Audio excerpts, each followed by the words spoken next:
आत्मा रूही से कहती है कि उसका शरीर छीनने के बाद वह निहार को भी अपने साथ ले जाएगी।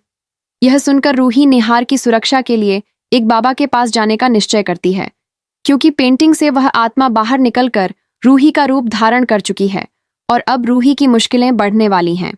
आत्मा को निहार से प्यार हो गया है और उसने तय कर लिया है कि वह रूही बनकर उसकी जगह लेगी। रूही इस बात से अनजान रहती है, लेकिन जब वह कॉफी बनाकर निहार के पास जाती है तो निहार के साथ दूसरी रूही को देखकर उसके होश उड़ जाते हैं। उसे समझ नहीं आता कि ऐसा कैसे हो सकता है। वह तुरंत निहार के पास जाकर समझाने की कोशिश करती है कि वही असली रूही है, लेकिन निहार उसे बिल्कुल भी नहीं देख पाता। तब रूही को एहसास होता है कि निहार उसकी मौजूदगी को महसूस ही नहीं कर पा रहा।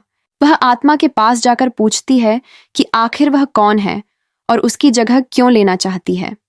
आत्मा बताती है कि वह उनके पुराने घर से इस पेंटिंग के साथ आई है और निहार से उसे प्यार हो गया है।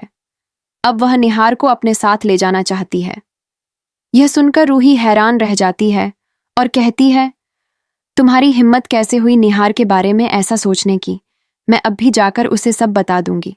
यह सुनकर आत्मा जोर से हंसती है और कहती है, रूही, अब तुम किसी को कुछ नहीं बता सकती, क्योंकि तुम्हें कोई देख ही नहीं सकता।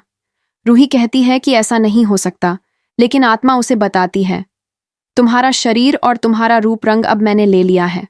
अब तुम सिर्फ एक आत्मा की तरह हो, इसलिए तुम्हें कोई नहीं देख पाएगा। यह सुनकर रूही घबरा जाती है। वह दौड़कर घर वालों के पास जाती है और सबको बताने की कोशिश करती है, लेकिन कोई उसे देख ही नहीं पाता। तब उसे यकीन हो जाता है कि आत्मा सच कह रही थी और वह निहार को अपने साथ ले जाने आई है।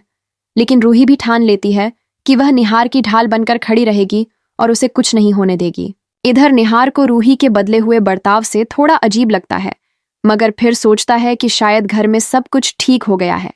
इसलिए रूही खुश है और चाहती है कि वह ऑफिस से छुट्टी ले ले।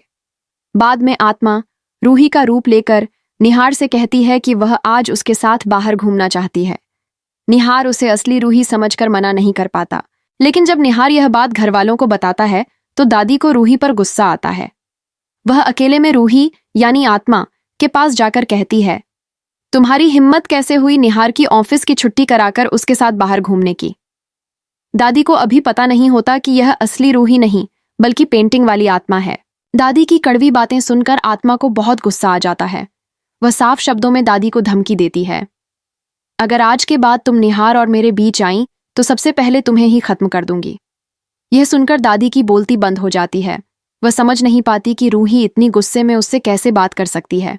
असल रूही यह सब देखकर समझ जाती है कि जरूर आत्मा के मन में कोई खतरनाक योजना चल रही है। वह ठान लेती है कि निहार और उस आत्मा का हर जगह पीछा करेगी।